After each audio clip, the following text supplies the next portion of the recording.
सरकार में भी पीएम मोदी ने नहीं बदली अपनी कोर टीम। सीसीएस में रिपीट हुए सभी मंत्री।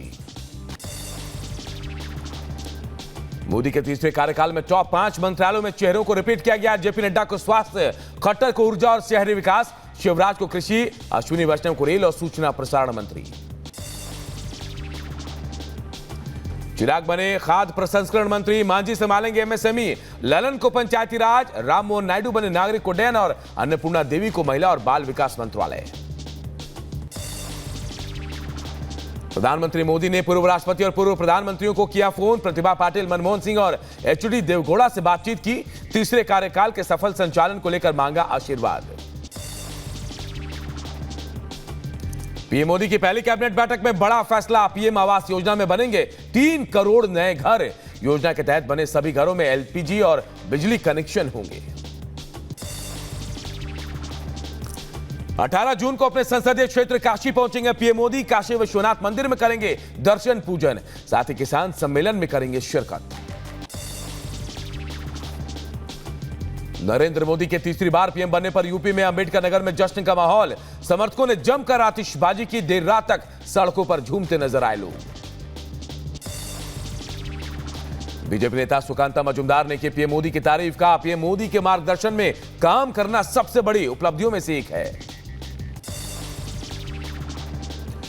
अधिकारिता मंत्रालय में राज्य मंत्री की जिम्मेदारी मिलने पर बोले रामदास अठावले। कहा, अपनी जिम्मेदारी को पूरी निष्ठा से निभाऊंगा। साथ ही पीएम का आभार भी जताया। मोदी की कैबिनेट में मध्य प्रदेश से मंत्री बनाए गए सभी 6 मंत्रियों को मोहन यादव ने बधाई दी। कहा, देश में अब और तेजी से विकास होगा। मोदी कैबिनेट में चिराग पासवान को मिला खाद्य प्रसंस्करण उद्योग मंत्रालय। पूरी निष्ठा से जिम्मेदारी निभाने की चिराग ने कही बात। कोयला एवं खान मंत्रालय में राज्य मंत्री बनाए जाने पर सतीश चंद्र दुबे का बयान। बोले, मोदी जी के नेतृत्व में काम करने का मौका मिला। अपने काम को बेहतर ढंग से करूंगा। मोदी मंत्रिमंडल के विस्तार पर आप सांसद संजय सिंह ने जताई आपत्ति। का एनडीए के घटक दलों के हिस्से में सिर्फ आया झुंझुनू मंत्रालय। मोदी कैबिनेट में विभागों के बंटवारे पर बोले तेजस्वी यादव। का बिहार के लोगों को जब मंत्रालय दिया गया तो कहीं ना कहीं झुंझुनू थमा दिया गया। ओडिशा में अब 12 जून को होगा शपथ ग्रहण समारोह। पहले 10 जून थी समारोह की तारीख। राज्य में पहली बार बनी बीजेपी की सरकार। मणिपुर पर बोले आरएसएस प्रमुख मोहन भागवत। कहा, 1 साल से मणिपुर देख रहा है शांति की राह। प्राथमिकता से करना होगा विचार। मोहन भागवत ने अपने भाषण में चुनाव राजनीति और राजनीतिक दलों के रवैये पर कहा, चुनाव में मुकाबला जरूरी लेकिन झूठ पर आधारित ना हो चुनाव। यूपी के सीएम योगी आदित्यनाथ आज मंत्री परिषद के साथ लोक भवन में करेंगे बैठक। राज्य में आगामी रणनीति को लेकर होगा मंथन। यूपी को लेकर बोले सीएम योगी आदित्यनाथ। का ग्रोथ इंजन बनकर उभर रहा यूपी। $1 ट्रिलियन अर्थव्यवस्था के लिए सही राह पर प्रदेश। अगले साल प्रयागराज में आयोजित होने वाले महाकुंभ पर सीएम योगी का बयान। कहा, महाकुंभ का राज्य की अर्थव्यवस्था पर पड़ेगा बड़ा असर। सीएम योगी की तरफ से बुलाई गई बैठक पर बोले मंत्री संजय निषाद। का रोजगार के साधन और विभागों में समन्वय आदि को लेकर हमारी बैठक हुई है। सीएम योगी की अध्यक्षता में हुई बैठक को लेकर ब्रजेश पाठक का बयान। का यूपी की अर्थव्यवस्था को $1 ट्रिलियन बनाने के लिए चर्चा की गई है। यूपी में बीजेपी के खराब प्रदर्शन पर बोले पूर्व केंद्रीय मंत्री संजीव बालियान। अपनी ही पार्टी के जयचंदो को ठहराया हार का जिम्मेदार। मोदी कैबिनेट में हुए विस्तार पर बोले कांग्रेस नेता तारिक अनवर। का जिससे बिहार को फायदा होता ऐसा कोई भी पोर्टफोलियो नहीं दिया गया।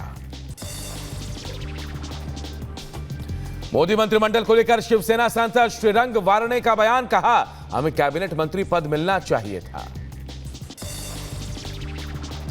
यूपी में अखिलेश यादव का आज करहल विधानसभा सीट से दे सकते हैं वो इस्तीफा। सूत्रों के हवाले से खबर। आज अखिलेश यादव से मुलाकात कर सकते हैं राहुल और प्रियंका गांधी। शाम 5 बजे भूमऊ गेस्ट हाउस में धन्यवाद सभा कार्यक्रम में होंगे सम्मिलित।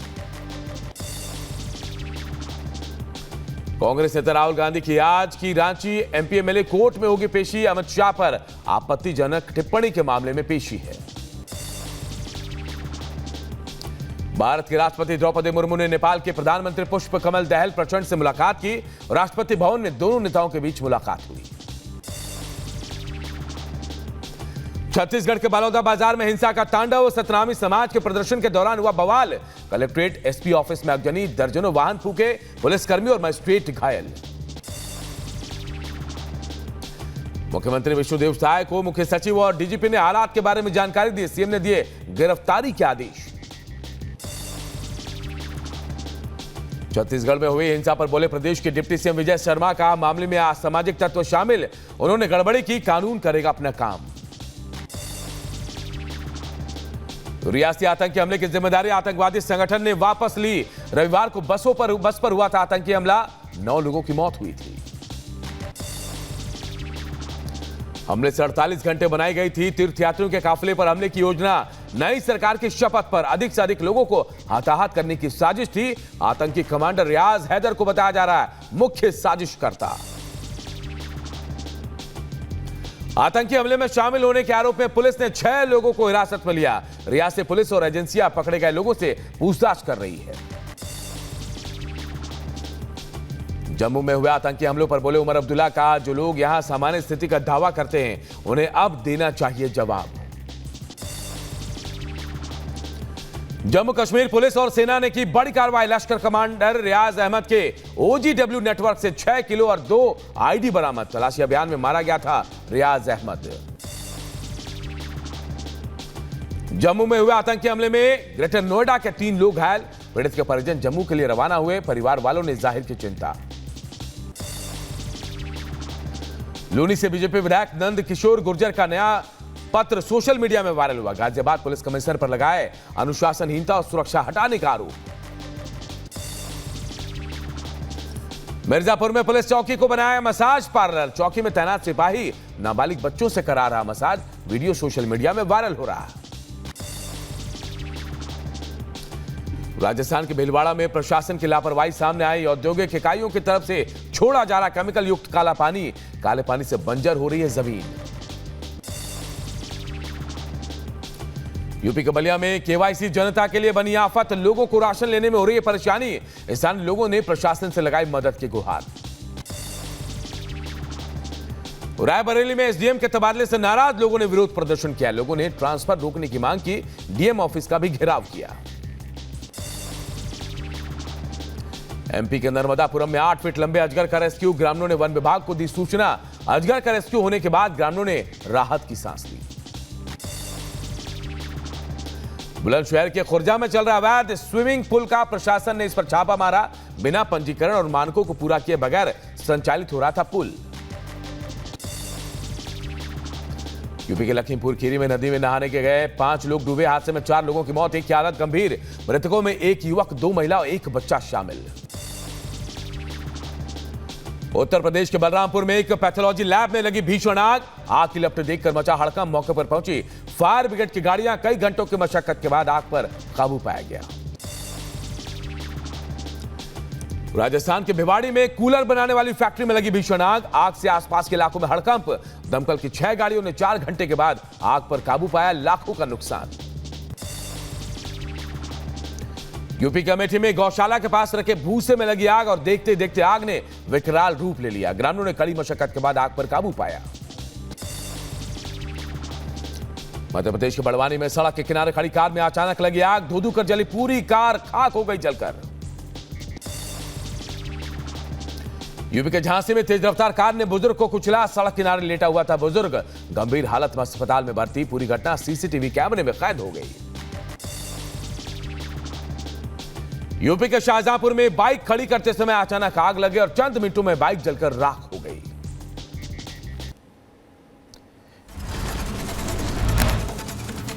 यूपी के शाहजहांपुर में तेज रफ्तार ट्रक डिवाइडर से टकराकर पलटा। हादसे में चालक बाल बाल बचा। मार्केट और हाईवे पर लगा भीषण जाम।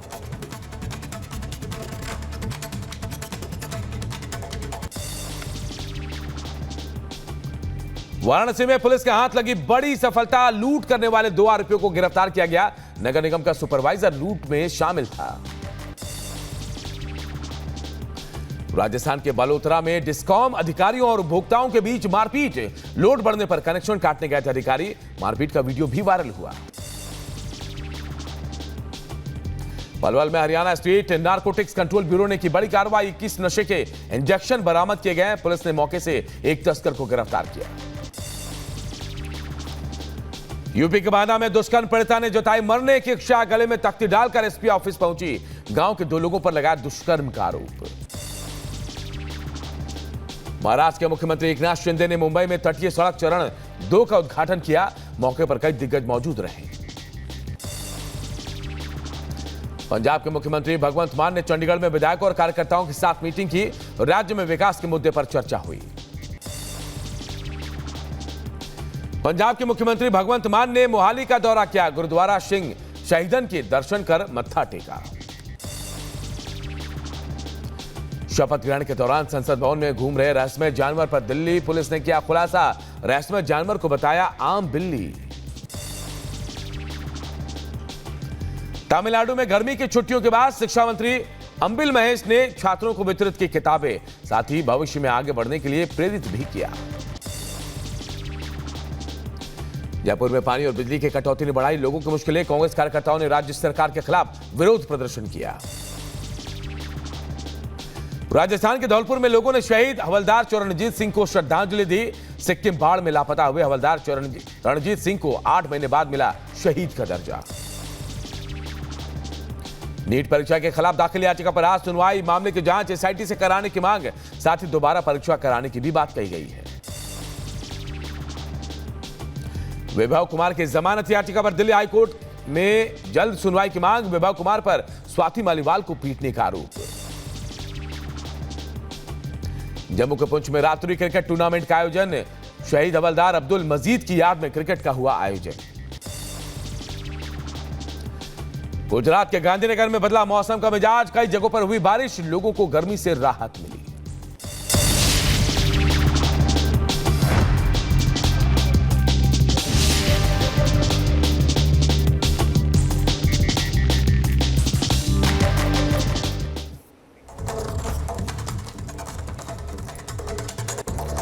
और बात छत्तीसगढ़ की करते हैं, जहां बलौदाबाजार में अगजनी हुई है। जी हां, एसपी और कलेक्ट्रेट ऑफिस में सतनामी समाज के लोगों ने जमकर अगजनी की है। रिपोर्ट आप सबको दिखाते हैं।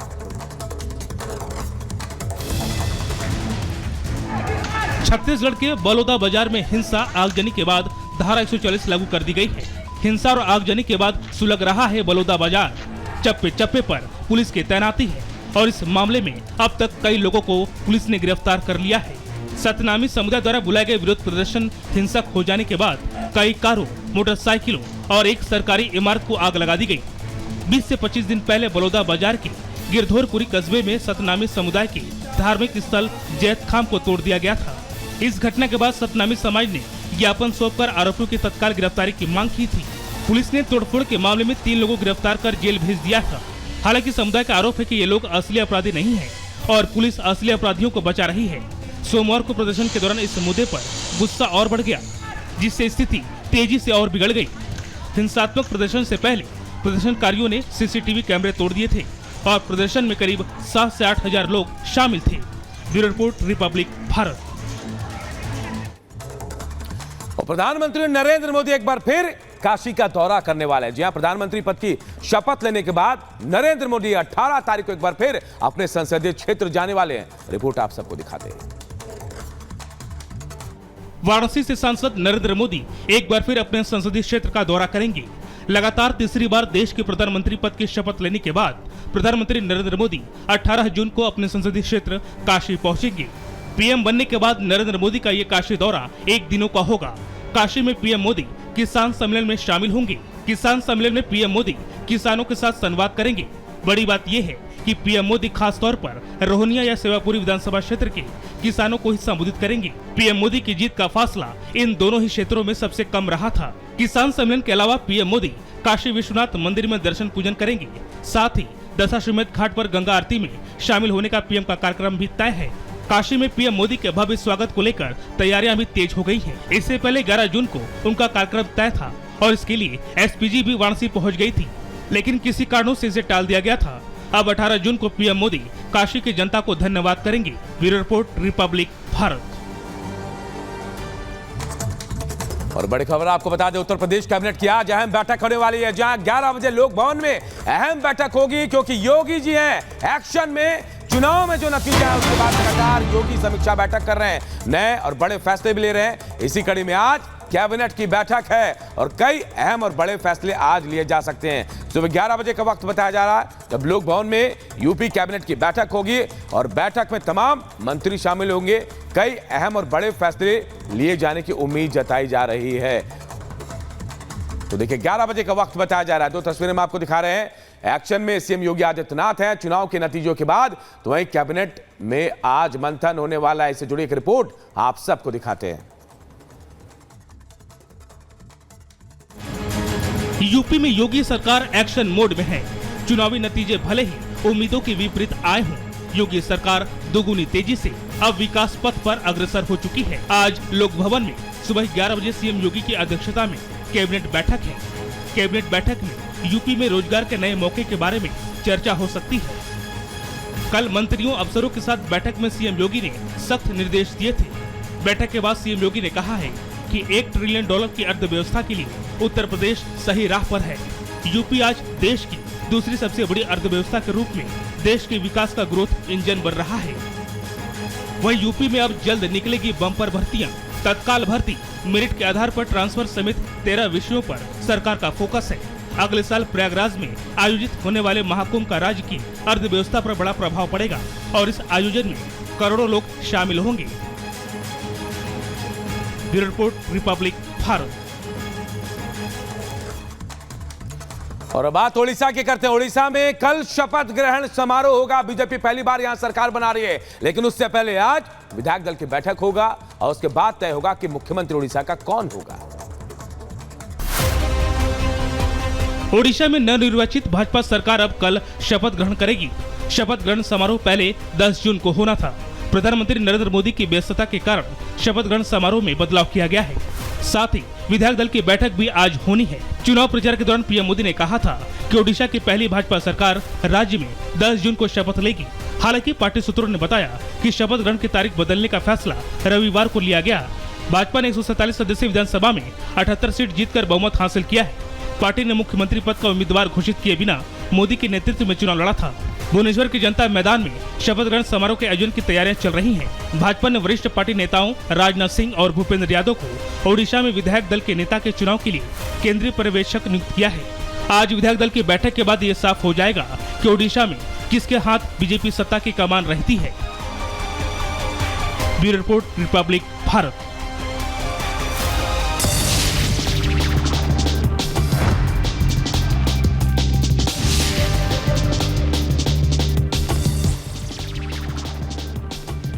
अमेरिकी विदेश मंत्री एंटनी ब्लिंकन ने इजरायली पीएम नेतन्याहू से बातचीत की। दोनों के बीच गाजा से 4 इजरायली बंधकों को छुड़ाए जाने और बाकी बंधकों की रिहाई को लेकर चर्चा हुई। वेस्ट बैंक के अंदर ढेर बढ़ रही है इजरायली सेना। ऑपरेशन के दौरान एक फिलिस्तीनी की मौत, 2 लोग हुए घायल। आतंकी संगठन हिजबुल्लाह ने दक्षिण लेबनान में एक इजरायली हर्मीस ड्रोन को किया नष्ट। अक्टूबर के बाद से अब तक नष्ट किए गए 5 इजरायली ड्रोन। गाजा के आसमान में नजर आया धुएं का गुबार, साथ ही इलाके में सुनाई दी धमाकों की आवाज। गाजा में एक बार फिर तेज हुए हमले। फिलिस्तीन समर्थकों ने व्हाइट हाउस के पास आयोजित की रेड लाइन रैली। डीसी से फिलिस्तीन तक लाल रेखा है का नारा लगाया गया है। मियामी में आग लगने से आसमान में छाया काले धुएं का गुबार। ड्रोन से ली गई आग की तस्वीरें सामने आई। दमकल कर्मियों ने गोली लगे एक शख्स को बाहर निकाला, अस्पताल में भर्ती कराया। ब्लिंकन ने इजरायली पीएम नेतन्याहू से हमास से युद्ध विराम प्रस्ताव स्वीकार करने की अपील की।